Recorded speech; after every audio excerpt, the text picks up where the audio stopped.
What's going on, sir? This is Two Guys Talking Golf. Welcome back, man. Another week. Another week. And I believe we have an ad read. Are we going to do that at the top of the show?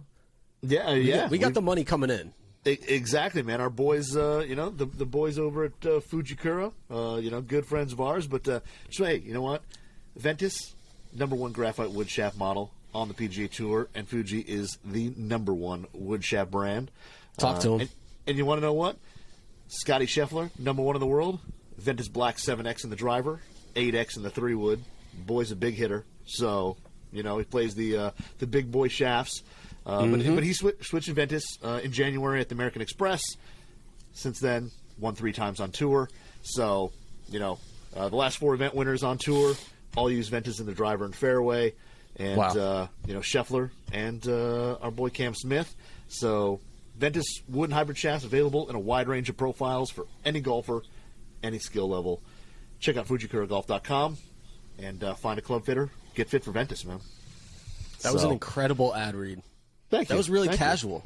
It almost sounded conversational. The Ventus shafts behind me. If you're, I don't know, depending on how this is like on YouTube, you can see a couple of them behind me. So.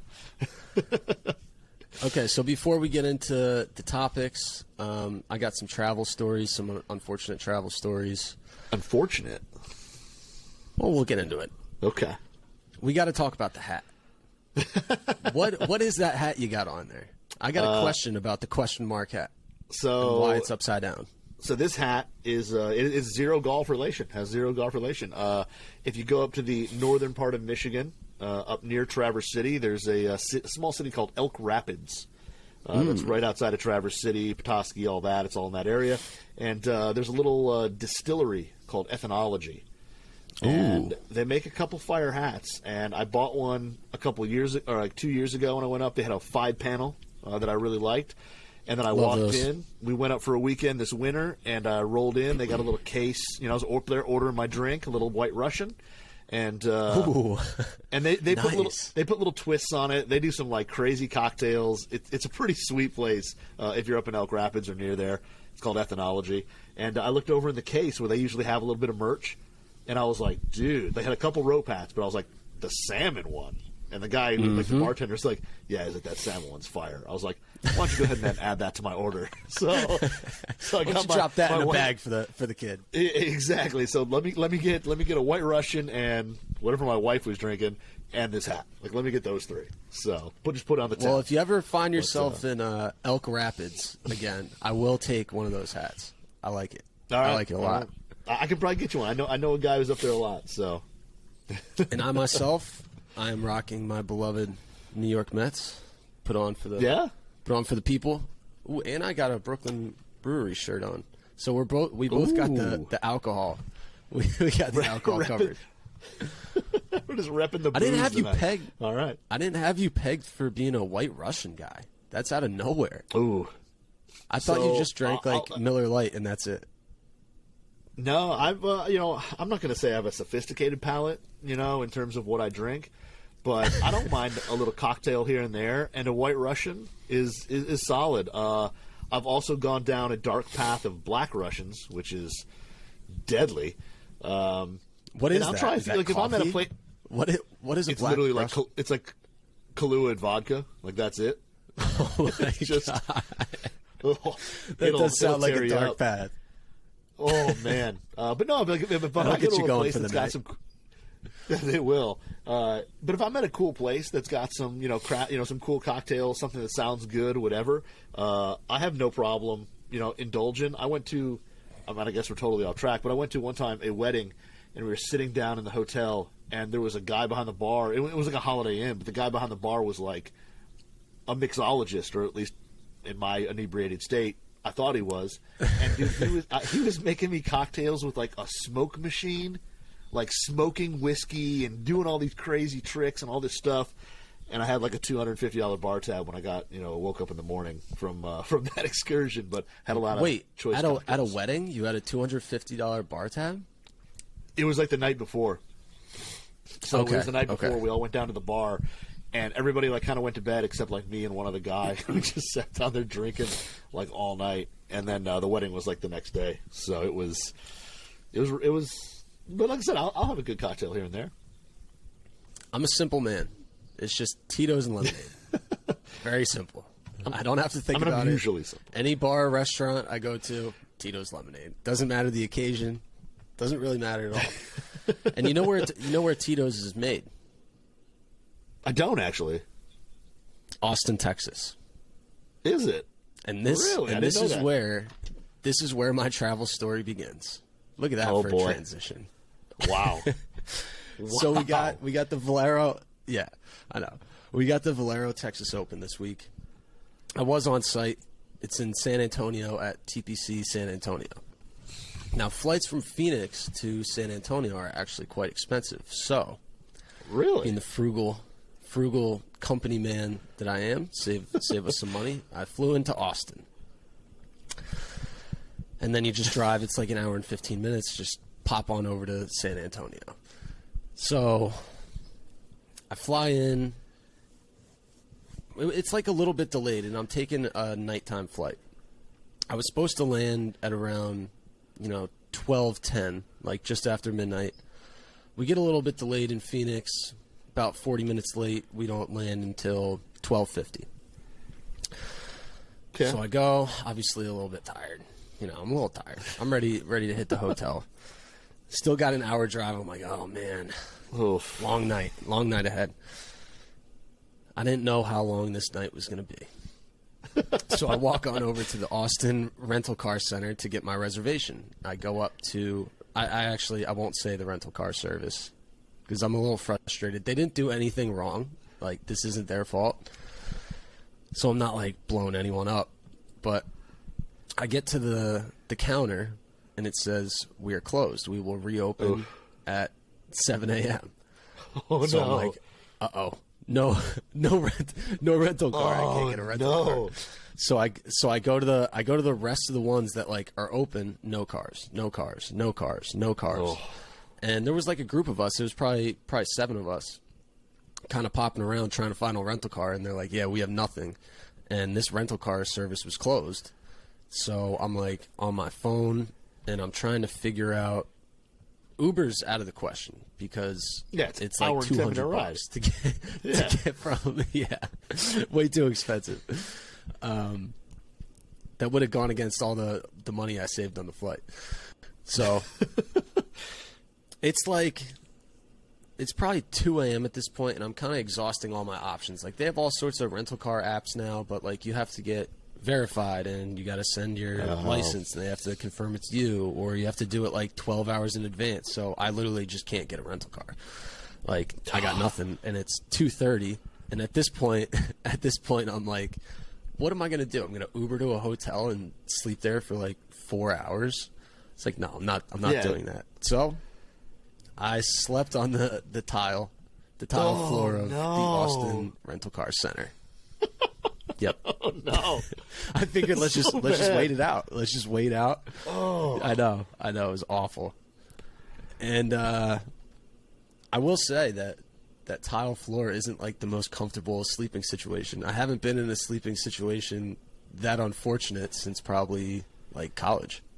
Yeah. Where you just sleep on a floor of a dorm. Now, usually those are carpeted, but this was not. I didn't have like padding. Another option. I mean, I could have like went back to the airport and slept upright in a chair, I guess.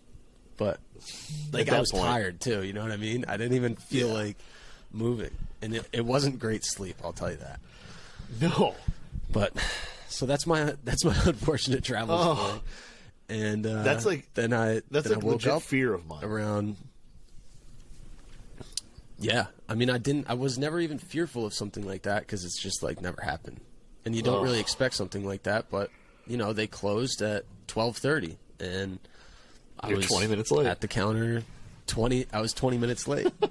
I guess I would have expected like rental car services, like especially at the airport. It wasn't away from the airport, so at the airport you would think, oh, we'll check for like the last flight. When the last flight comes in, then we'll close. You know, all these people have reservations, but they saw the reservation list. Yeah, 7 people still coming in.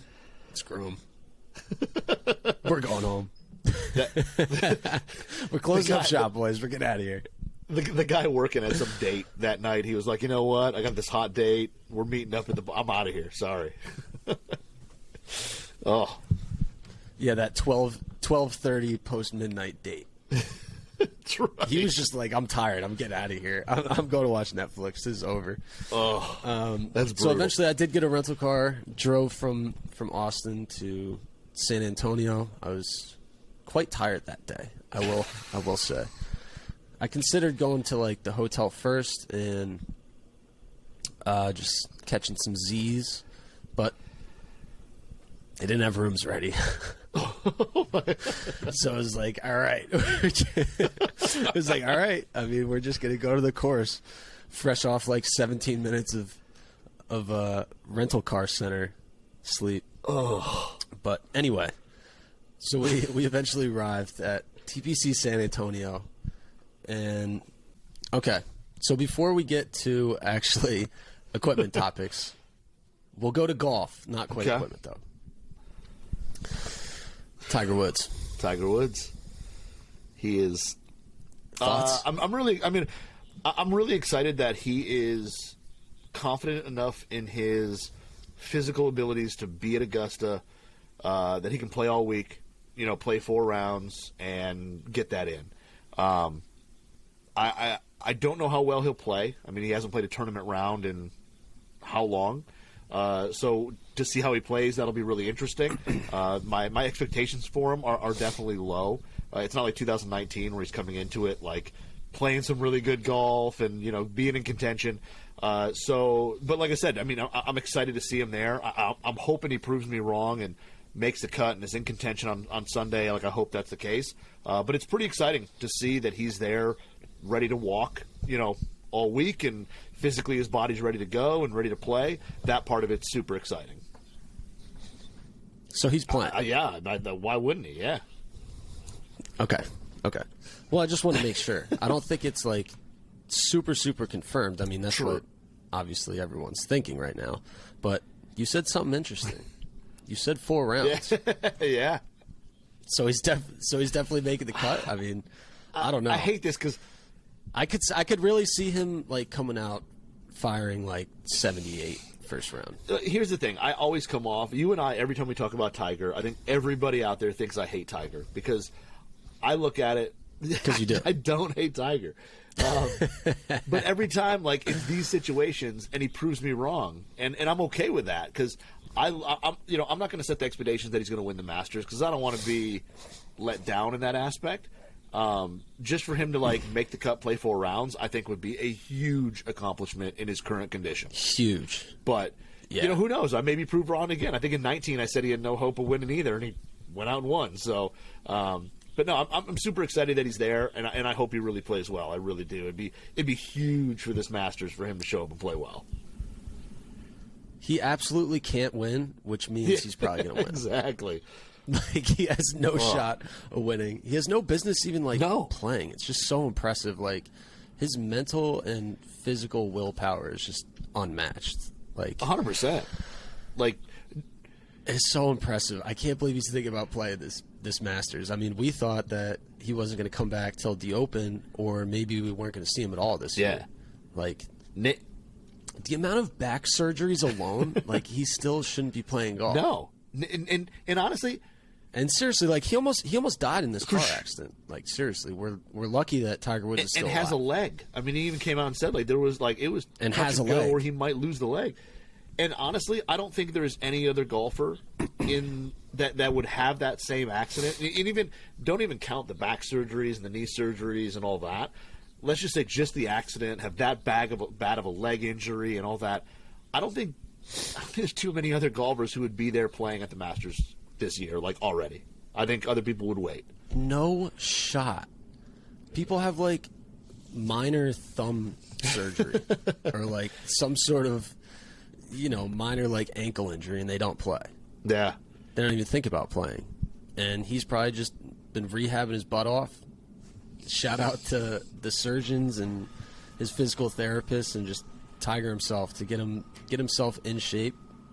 To play in the 20. I can't believe he's gonna play. I honestly can't. I can't either. I was shocked. They were tracking Tiger's plane. That was so funny. I don't know if you were keeping up with that. I saw people had the little they were tweeting it and stuff, the actual map with where his plane was taken off from and all that. Yeah, that was pretty awesome. But I think he is he is an NHL player playing hockey, and what I mean by that is like you mentioned, NBA player sprains a finger a little bit or whatever, or they don't. Everything takes them out of games. I've got a runny nose. They don't play when they're fully healthy. They'll just take nights off. Hockey players completely fine and just not play. Yeah, hockey players. It's they take a skate to the face. They lose 3 teeth. They've got 25 stitches, and they're back out there the next period. Stitched up. He is straight up the hockey player of golf. It is just crazy what he put his body through, and the guy's still playing. So like I said, I'm super excited. I can't wait to see what he does. My expectations are low, but I hope he proves me wrong. He's going to play, and by God, he's going to win. God, he's going to win. The old gold jacket. Are we going to see any equipment changes? From Tiger? No. Yeah. No. Nothing? He's not going to go with a Masters green stealth face or something like that? No. Something wild? Get the people going? No. He's going to rock the same bag. That's the one thing I wish Tiger was more of a tinkerer. But his bag has never changed. He's going to have the same Monster Energy bag. He's going to roll in there with the same, P7TW irons, the same wedges, the same. I mean, he doesn't change anything. So he'll roll in with stealth driver, all that. I guess maybe in his time, maybe he switches out one of those Sim 2 fairways or whatever he had. I think he had a Sim or Sim 2 Max, the titanium version. Yeah. Maybe he switches that to the Stealth Plus now. That would be the only thing I see changing. Everything else the same. That would be great if he came out with super game improvement irons and a long putter. Yeah. He's got an Adam Scott, one of his old ones, and he's out there putting with it. That'd be awesome. He's got a hybrid. He's got a 2-way chipper. Yeah. He's got the camel toe technology, the CPG.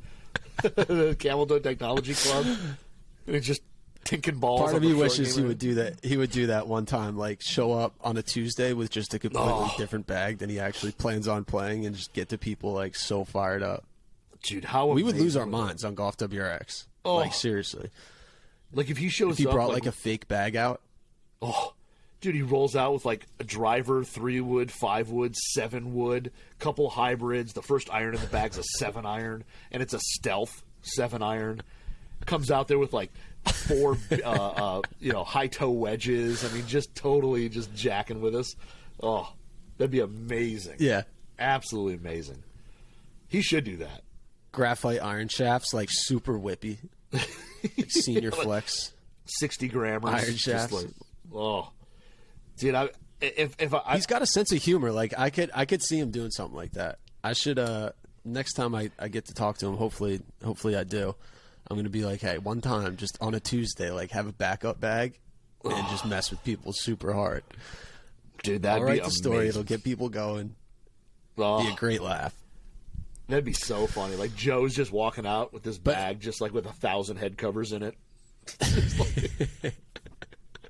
That'd be so good. Okay, so this is not Masters Week. Not yet. This is the Valero Texas Open. So let's get into some equipment news from the Valero. Now, we saw something cool in Ricky Fowler's bag.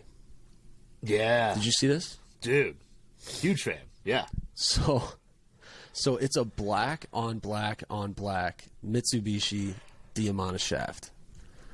Yep. And Greg came up to me, our photographer, Greg Moore. He's like, wait till you see this Ricky Fowler shaft. And I was like, ooh, what do we got? Dude. So there was no labels on it. It's just the Diamana logo. It doesn't have like specs. It doesn't have model, like nothing. So we're all like, all right, what are we even looking at here? So I go to the Mitsubishi guys. I'm like, hey, what's going on with this Ricky shaft? And they're like, I knew someone was going to ask about it today. Like he had just thrown it in, like basically 17 minutes before. So he's been playing a whiteboard Diamana shaft, like the original OG whiteboard from like 06. He's basically been playing that like off and on since 06. And like he used it in college, he used it his early days on tour. Then he I think he switched to like an Aldila NV green. I think he was kind of going to like a tour green. Then he was bouncing around to different Diamana shafts. Eventually, recently, he goes back to the OG whiteboard. But he's got it in that King F9 head, like the yellow one. So this week, he wants to do some testing with the new LTD X LS instead of the old head, and he wants to throw a whiteboard in there, but they don't have any whiteboards like left. Yeah, like they don't have any on the truck. They didn't have any in the tour department. Like no one still plays the OG whiteboard, obviously. Like they have probably 4 different iterations of whiteboard that have come out since then. Like they don't produce the shaft anymore. Yeah. So they had some whiteboards laying around from like 2013, they said, from when they acquired Aldila, like Mitsubishi acquired Aldila, and I guess they had this new like laser etching machine where they could like, laser engrave onto shafts or whatever they wanted to do with it. And this was just one of their test shafts. Like it was a raw Diamana whiteboard that they were just literally practicing their laser etching on.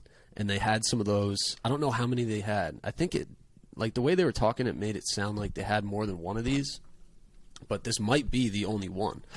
And so it's just raw, like no paint, no band, nothing. But it is an OG whiteboard shaft. Yeah. And it looks awesome. And I remember, like... So cool. What is it, Aldila? I'm trying to remember, like, the first shaft that I think they really did a lot of that in. Because it basically just, like, removes the paint, and you can actually see, like, the raw, like, graphite layer underneath.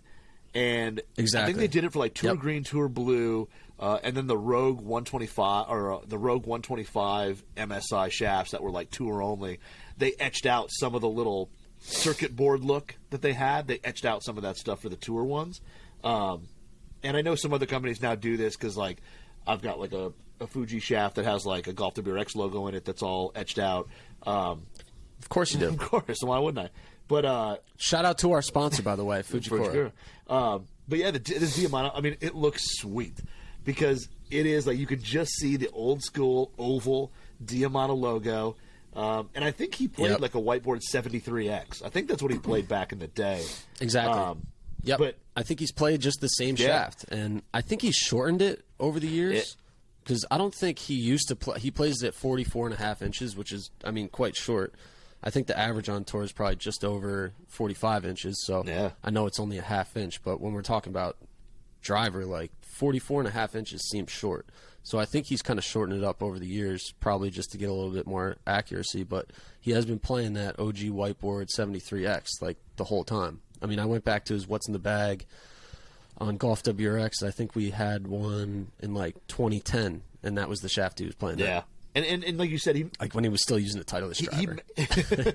He messed around with some other shafts. I mean, he's put some stuff in play. He's put a handful of the shafts. But, this is kind of his old faithful. And I know, like, there's a lot of golfers out there who kind of – I mean, I wanted one of these shafts back in the day, the whiteboard with the flower band and all that stuff. And for those of you who don't remember, it was basically – red board was the kind of mid-high launch, mid-spin or mid-high spin shaft. Blue board was the mid-launch, mid-spin. And then white board was the low-launch, low-spin. And it was the one that everybody wanted because Tiger put it in. I mean, Tiger had blue boards, but then he moved to whiteboard, and everybody wanted the whiteboard because that's what Tiger played. And it was huge on tour. Whiteboard was all over the place. I was kind of pissed when he went to the whiteboard because he was playing the blue board, so I got a blue board. Of course. Like, I think I had it in maybe like a 983K or something. Like, this was so long ago. But yeah, I got a hold of a blue board, and then he switches to the whiteboard, and I'm like, well, this sucks. Like, I can't afford a whiteboard. It's like a $300 shaft. Like, I don't have $300 to spend on a shaft. I could barely buy like chicken nuggets from McDonald's. But at the time, it kind of was like the low launch, low spin shaft. Like, it was the one, because there weren't. I mean, there were other low launch, low spin options out there, but they weren't like, they didn't have as good a feel, and they weren't as, sexy looking with the paint jobs, and they just weren't the whiteboard. And I remember the closest, I was the same way. Like, I couldn't afford a whiteboard, even a pull. Like, the pulls were like $200 and some bucks, and I couldn't afford that. So I played the Graphiloid Pro Launch Red, which was kind of the poor man's whiteboard at the time. And it felt like crap. It was really harsh, but you could at least get a low launch shaft and not have to spend $200 and some dollars. So, but the whiteboard's legendary, man. But this one, it looks pretty sweet, murdered out.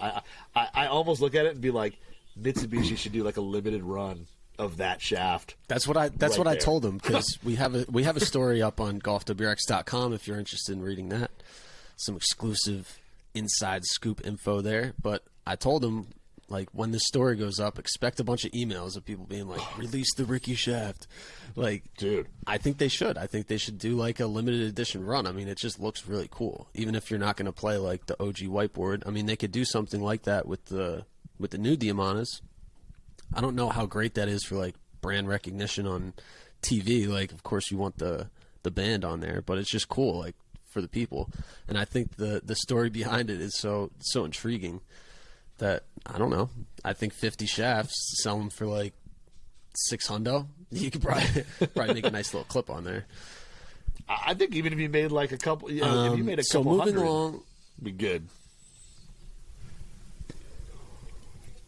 I had a good transition right there. Oh, no, I sorry. forgot it. It's okay. We'll get them next time. I had a really good Tito's made in Austin, and then Austin rental car. Like, that was a good transition. So, I'm just going to hang my hat on that one this episode and just forget the transitions from here on in. But I was able to talk to Jordan Spieth this week. Ooh. What do you think about that? I like. He Jordan doesn't Spieth. often talk like gear and stuff, so it's pretty cool to be able to kind of get some of his insight. I was kind of waiting him out. Like, I knew I wanted to talk to him, especially ahead of the Masters, just kind of get where his head's at right now and kind of what switches he makes. So I was waiting him out during his practice session. Man, these guys spend like forever practicing. It's so impressive. I was standing there for like 3 hours, basically waiting for him. You don't want to interrupt a guy when he's like mid practice session. So I was just waiting on him. He was chipping for about 45 minutes, 30 minutes in the bunker. God knows how long in the putting green, and then on the range he walks over with like 8 bags of balls, and I'm like, oh boy, here we go. But he was cool. He gave me a bunch of time to ask some questions. He really just never changed anything. Like, no. I was like, you've obviously been making a bunch of swing changes, like working on the move, especially the backswing. Have you coupled that with any equipment changes? And he was like, basically, no. Like, I never changed anything. He did say he cracked his driver at the Players, so he's been working on finding a replacement. Like, he was really happy with the internal weight settings and the hosel settings, the loft, and it's like, once you kind of something happens to your baby, it's hard to replace. So I think he's just working on getting everything super dialed with the driver. And then he said, like, the only changes he really makes week to week are he either goes with a driving iron or he goes with a hybrid. And he said he's tried both at Augusta, and he's definitely going with the hybrid. He's like, the course just keeps getting longer and longer, and if you want to attack these par fives, like, you need something that's coming in high, far, and you got some control with it. So I go with the hybrid at Augusta. I'm trying to think what else. I mean, he obviously changed to SM9s this year, but he goes with that WedgeWorks, which a lot of these guys do with their 60 now. They go with the WedgeWorks T-Grind. What do you know about the T-Grind? Not a ton, actually. I know it's kind of got like a kind of almost like a dual sole, where it kind of has, you know, the majority of the bounce is kind of middle of the sole, and then the trailing edge drops off really quick.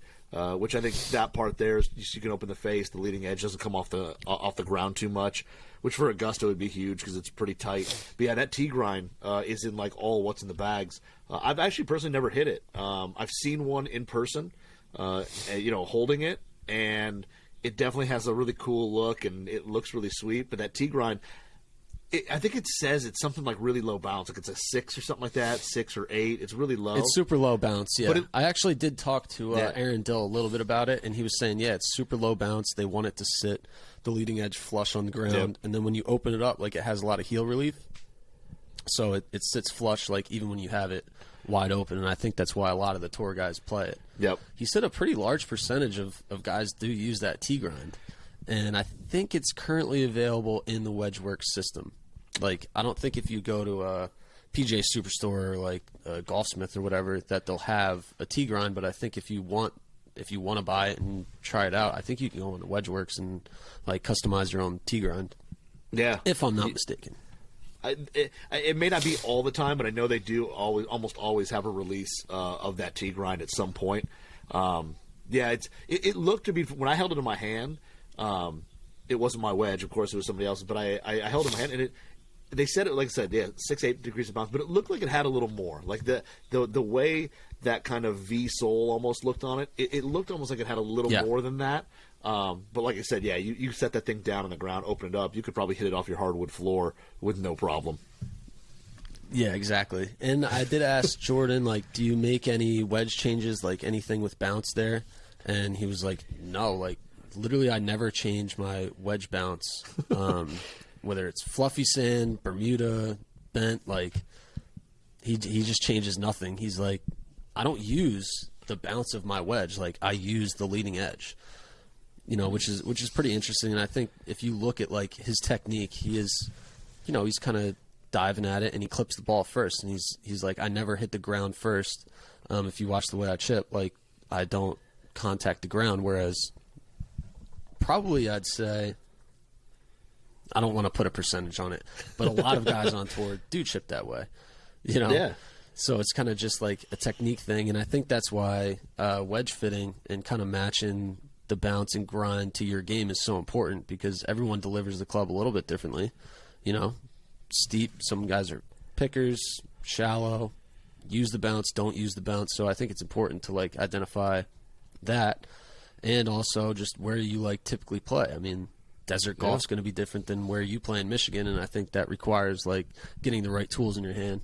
So make sure you get fit for the wedge grinds. Don't just guess. I think that's pretty important, because these guys out there, they ain't guessing. No. And yeah, those guys there, they've been trying a lot of different wedges. I know. It's pretty cool. It's pretty cool. He was like, and the nice part is, I don't have to pay for the wedges, so I just get new ones whenever I want. He was in a good mood. It was great. Now I saw a Swag Golf putter on the putting green. Yep. Speaking of the Masters, and they had the full menu. I guess it wasn't the full menu. I don't think you could like print the full menu on there, but they had a good portion of the Masters menu, which brought me to a topic. Do you like pimento cheese sandwiches? I want to get your take on the pimento, because you've been to the Masters, right? And I'm assuming that you've tried the sandwich. Yeah, I saw that putter, and to be honest, like, super cool putter. And to be honest, like, I'm not a huge like, the swag stuff is extremely collectible, and guys like fight to get that stuff online. I go nowhere near those type of things. It's super cool. If I ever had like the chance to get one, sure, I'd grab one, but I'm not gonna go through all the hoops and all that. Yeah, you definitely don't. You definitely don't collect putter covers. I see right behind you that you do, so don't lie. These are all easily accessible from courses I played. But no, so yeah, I went to the Masters in 2016, and I don't mind a pimento cheese sandwich. I would, for $1.50.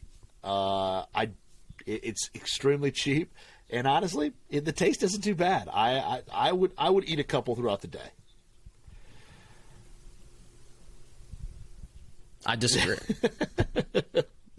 I completely disagree. I think it's disgusting. I know there's history behind it, and that's like completely blasphemous for me to say, but it just has this weird taste that I'm not into. Don't like the texture. I think everything else on their menu is like awesome, honestly. And it's like $2 for a chicken sandwich, and then you get some ice cream, and it's like $1.50 for beer. I think it's super cool that they keep it cheap around there. But pimento cheese, not for me. I'm sorry. I know people are probably yelling at me right now. I know. I think it's like the split 50-50, you know? Like, there's a lot of people who absolutely love that sandwich, and part of it probably is just because of the allure of where you get it and where you're eating it, and it's cheap, and it's a historical thing. But I think there's a lot of other people, who just don't like it's like a weird cheese and pepper type spread on just basic white bread in a little green baggie. And that's all it is. And I can understand why people don't love it, but I tell you what, I wouldn't sit there and eat like 10 of them a day, but I would definitely, like, whenever I get back to the Masters, I'm definitely having another one. Like, it's kind of like going to a baseball game and not having a beer. Like, that's not going to happen. I think half of the people who say that they like the pimento cheese, I think they're lying. Because they just want to be like, yeah, I love the pimento cheese. It's like, maybe this is a bad comparison, but it's like Nutella to me. It's like, you can't tell me that Nutella is like the greatest thing ever. Like, peanut butter is better than Nutella. But people it's like cool to say that you love Nutella. It's like, oh, I could eat for the rest of my life and only eat Nutella. It's like, I don't believe you. I just don't believe you. I get people have different taste buds, but come on. I mean, what are we talking about? I mean, I like a good Nutella and crunchy peanut butter sandwich. Put a little both on bread. That's a great dessert sandwich. Would you put Nutella on the pimento? Oh God, that's the ultimate. Oh. That's the ultimate clout. That's the ultimate clout sandwich. That's Nutella and pimento. Yeah. Ugh, it'd be so horrible. And speaking of some Augusta custom putters, did you see that Peretti? Yeah, with the big azalea on the bottom and stuff. With the big azalea on the sole. They only made 200, and I was talking to the guy at Peretti, and he was like, "Yeah, we didn't even release them yet, and they're already sold out." Well, so they basically you can't get one. So they basically I think they did like a pre-order to probably like subscribers to the Peretti newsletter, or I don't know like who they sold them to, but yeah, they didn't even announce the putter yet before we even got pictures up on Golf WRX in the forums. If you're interested in looking at the photos, head over to golfwrx.com/forums. Head over to the tour and pre-release, see all Greg Moore's wonderful photos from the Valero Texas Open. But yeah, before we even got photos up, gone. So only 200 made, and you'll probably never see it in person. That's what I don't get. Those like it is a cool putter. It's absolutely beautiful. I like it. But what's the point of? I mean, making at that point, make a one-off putter, show it on Instagram, and call it a day. If no one can get it anyway, what's the point of? I mean, I get they made 200, they sold 200. It probably paid for what? Because they're probably crazy expensive. They're probably like 1,500. You just answered it right there. Why would they make like $20,000 when they can make zero? Of course they gotta make some money. Yeah, but like a lot of that stuff, like I love the Masters. I love a lot of the gear and the custom stuff that comes out, and it's so hard to get your hands on that I don't even chase it anymore. I'm just like, I look at it online, I look at our photos, I'm like, wow, that's cool, that's a cool bag, and then I close my browser and I don't think about it again because I'm just. Maybe it's just me getting old and grumpy, but man, I'm not going to go try to chase that stuff and stay up late at night and like sit there with my mouse like ready to click. I mean, I'm not doing that stuff, man. If you can't get it, you can't get it. I'm okay with it, but it is pretty cool. Hey, Nuds, everything okay, man? I'm just a crotchety old man. Get off my lawn. Jeez. Let the people collect some cool stuff, man. Maybe I'm just bitter because I can't collect. Keeping up with that stuff is really hard, and then it's also like addicting too. I mean, once you get one of these custom things, then it's like, ooh, what else do they got? You know, it's like, let me add more and more and more to my collection. But I get it. I mean, I'm a collector. I'll have to do I'll have to do a breakdown of like what's in my collection at some point. I think me and you both should. We should go through like our top 10 favorite pieces of golf memorabilia or whatever. I think that'd be an interesting episode. I think the people might like it. Yeah, I don't really have that much, to be honest. I've got a few little pieces here and there, but I haven't gone that crazy with it. But I mean, yeah, like you said, I've got a few head covers from cool courses and stuff like that. But that's really about it. I was going to say, just turn around. Like, you definitely got some stuff. Yeah, and you got cool like custom clubs and shafts and grips and all sorts of stuff. Like, you know, I mean, we work in the industry. You kind of just come across stuff that people would think is cool, and we're kind of like jaded to it because we get a lot of it. You know what I mean? But if you go through and kind of put like your golf fan hat on, and you kind of just look at the stuff you have, you're like, actually, that's pretty sick. You know, that's true. That's a good point. That's a good point. Like, I do have some stuff that no one else or very few people have that you don't really think about. That's what I'm saying. Like, you have one of one, especially Golf WRX readers and listeners and viewers. Like, you have a bunch of really cool custom WRX stuff that has never been like available in our shop or anything like that. So that's I think true. Some of that stuff off would be cool. Yeah, like that right there. Exactly. That's what I'm saying. There's actually one you can't see on the video. That's it was available, but it was like a 2008 cover that was like one of the best ones WRX ever made that I've got. But yeah, you're right. You're 100% right. We should do a little, top whatever and throw some pieces together. So we'll have to do that. We'll have to do that one of these days. There you go. On a slow week, we'll insert that segment. That could probably be its own podcast by itself. But either way, I only have one topic left. I know. Okay. I'm sorry. It was a slow week at the Valero. You know why? It was tough because the wind was super high, and that place is so exposed. Like, oh my god, it was so windy. And I was looking at the weather app. It was only 20 miles per hour, but it feels like 60 because you're just out there in the open.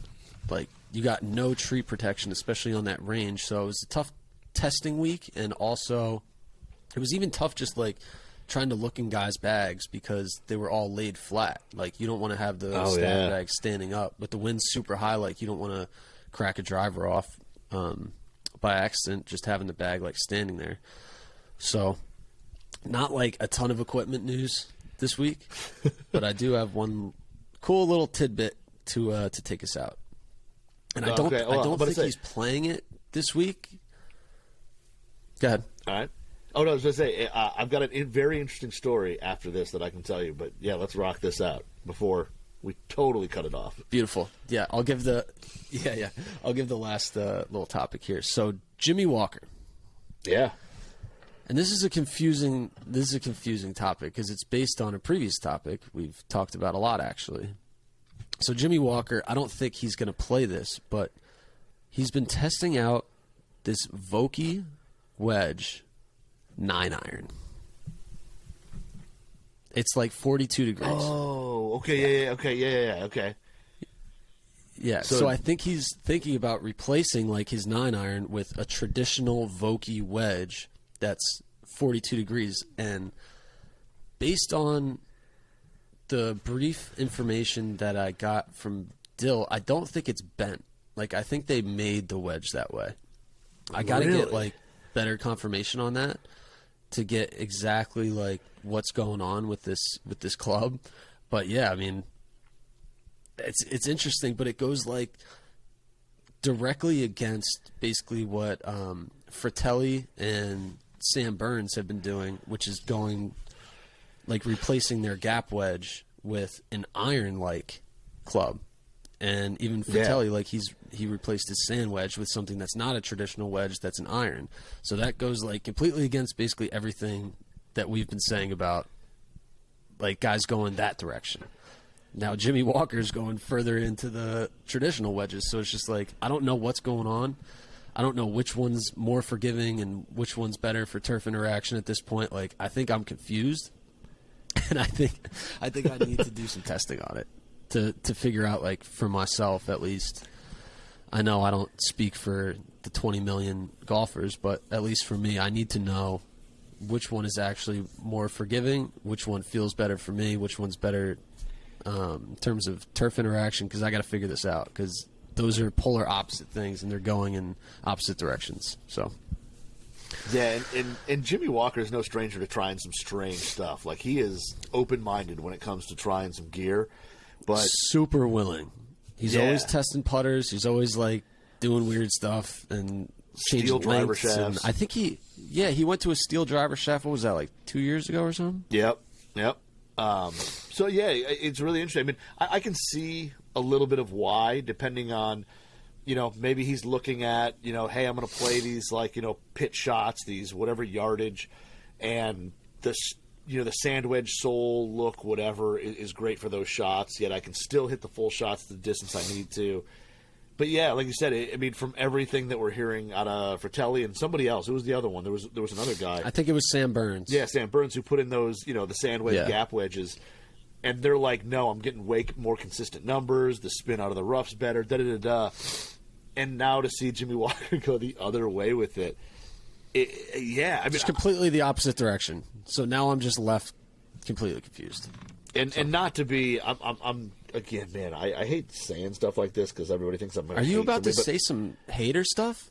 I mean, but looking at what is going on today? I know Jimmy Walker has had some injuries, whatever. But what he's testing and what Sam Burns is playing, I'm going to maybe lean on the side of Sam Burns at the moment. Wow. The Jimmy Walker hate. I wasn't expecting that take. Gosh. Well, I mean, I'm just saying. I mean, it's one of those like. I'm just listening to what you're saying. I know. It sounds like you don't love Jimmy Walker. I do love Jimmy. I mean, I've never met him. Shout out Jimmy Walker. Shout out Jimmy Walker. That's not. Both guys on the Two Guys Talking Golf don't hate Jimmy Walker. And Tiger Woods, for that matter. Jimmy Walker's don't want to be associated with this hate. Yeah. You and Jimmy Walker are going to have beef. You're the only person in the world who has beef with Jimmy Walker. He's just going to kick my ass at the Rocket Mortgage. He's going to see me in the parking lot and just punch me in the face. Gosh. All right, before we have a golfer fight, let's change the subject. Let's get into your story. You got an interesting story to tell? Yeah, so interesting. So if I don't know if people know, but I'm a big watch fan. I mean, I don't own any nice watches, but Huge. I'm a very big watch fan.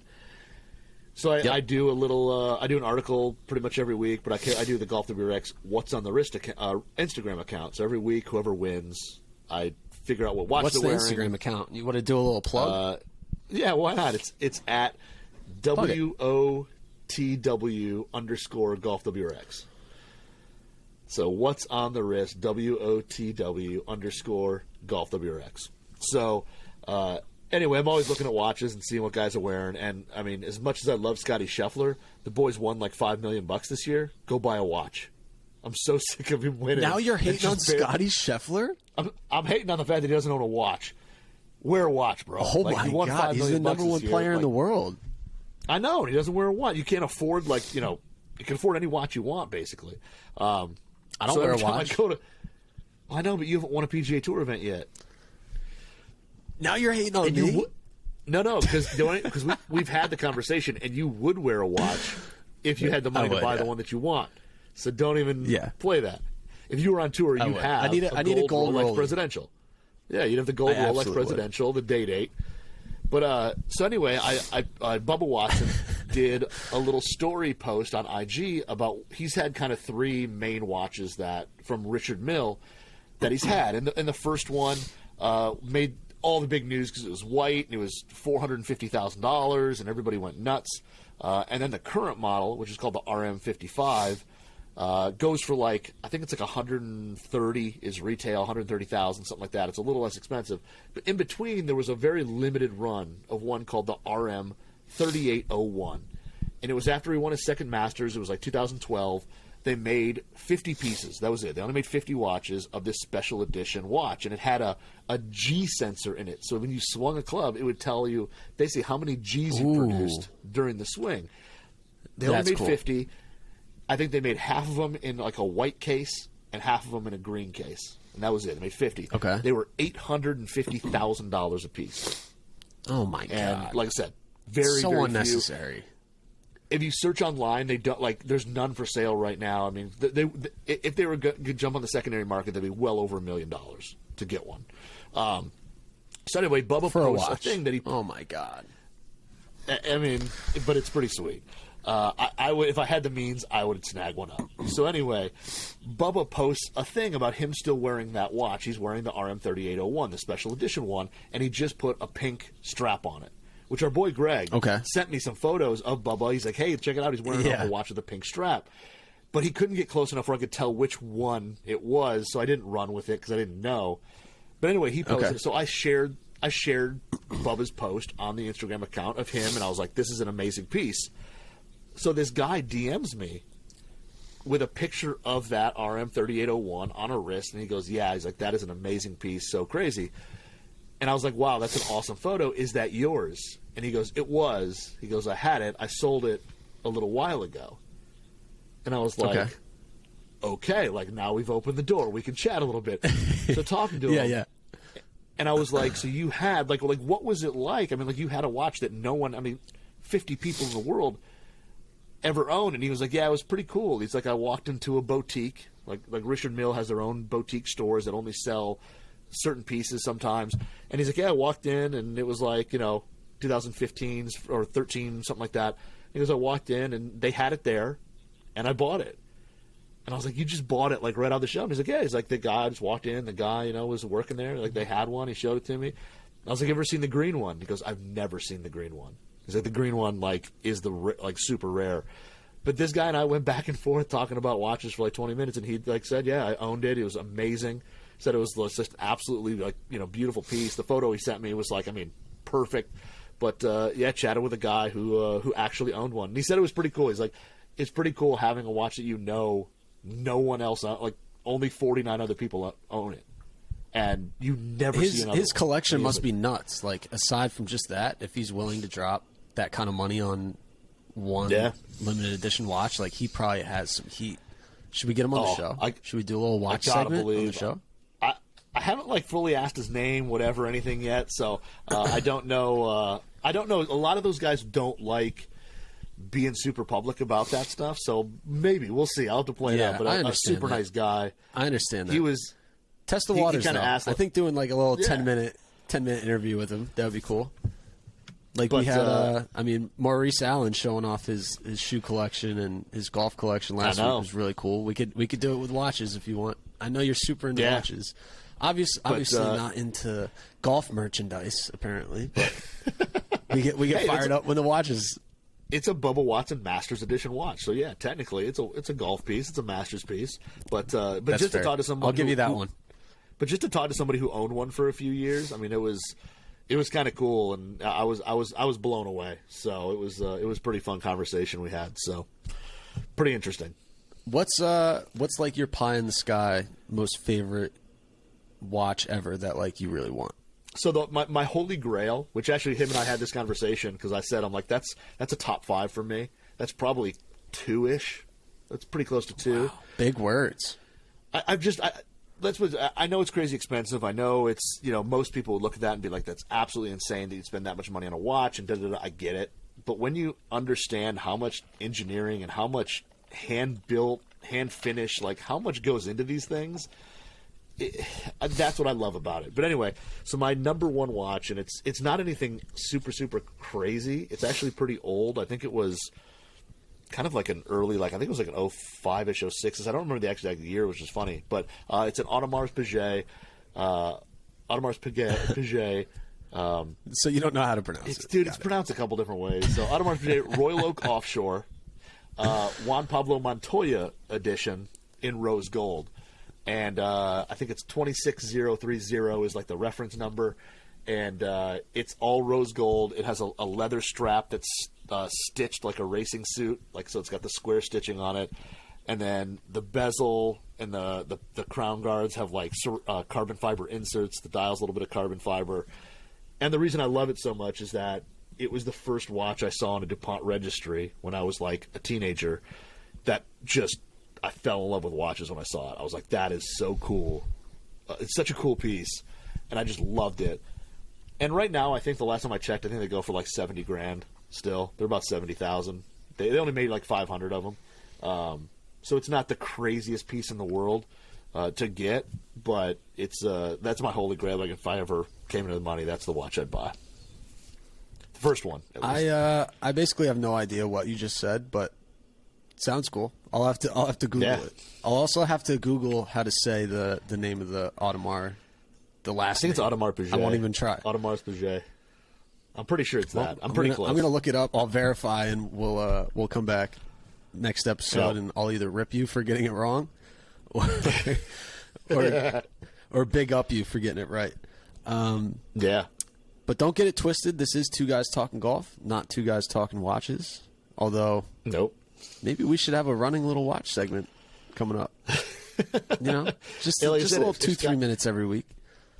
Yeah, if Scotty Scheffler would win, wear a watch and win in all these tournaments, it would make we could, end of the show to say, hey, here's what Scheffler's wearing, but the boy just wears bare wrists. So. You have so much beef coming up. You got beef with Tiger, Jimmy Walker, now probably Scotty Scheffler too after this episode drops. But all right, let's wrap it up for the week. I mean, we're completely off the rails this episode.